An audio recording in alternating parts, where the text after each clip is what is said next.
Hello guys, welcome to another video.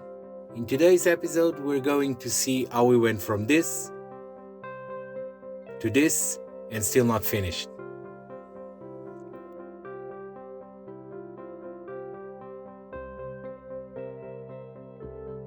We start with me trying to film and unfasten the seats at the same time. Since I don't have my car at home, I wasn't able to use my tripods, but I will bring all my filming gear here and it will be easier in the next episodes. On the top of that, my drive ratchets broke, so I'm limited to this breaker bar, which does the job, but it's not the best. It's important to have good and adequate tools when starting a project like this, so I obviously need to invest in quality ones, so I need better tools.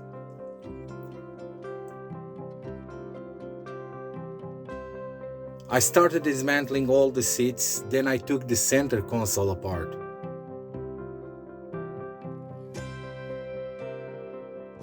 It takes a little more work, but it's impossible to properly clean the carpet without dismantling everything that covers the dirt.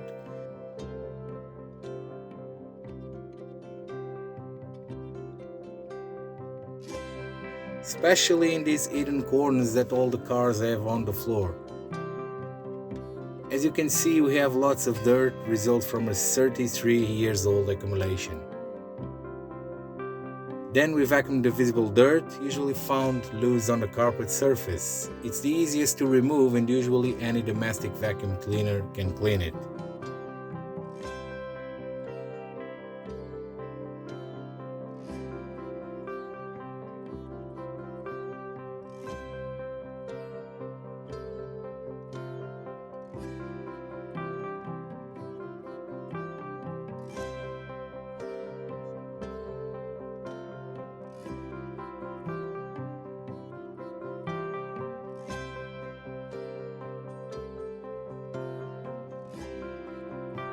The biggest problem that we found was the fine beach sand. This car had a sticker from a surf camp and I bought it not far from that area. So I assumed that the previous owner used it frequently near the beach, and some of the rust and all this fine sand that was so hard to clean. Being very thin makes it very difficult to vacuum, even with a good motorized brush like the Rainbow Mate. It impregnates in the carpet fibers and needs some knocks to get loose. As you can see, it looks clean, but there's more impregnated hidden in the carpet. So we had a busy afternoon with some hangings from lots of beating, which led me to steal an old kitchen tool to help with the task. By knocking the carpet, we released the sand from the tissue fibers and the dust at the same time.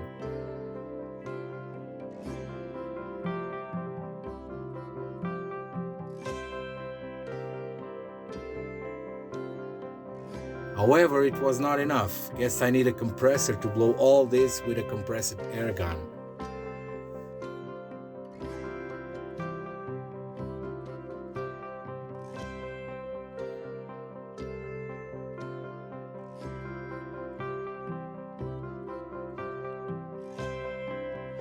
So this was the afternoon sequence: eating, vacuuming, dumping the garbage.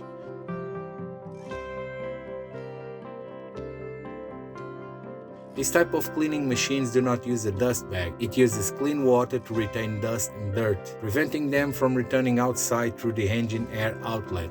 As you can see, there's lots of sand coming out of the carpet. Clean water, tapping, vacuuming, pouring. This was the sequence.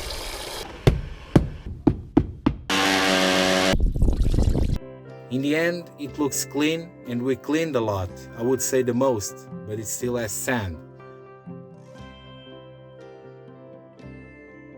We need to blow it with a compressed air, even knowing that the good motorized brush and the tapping technique did a hell of a job.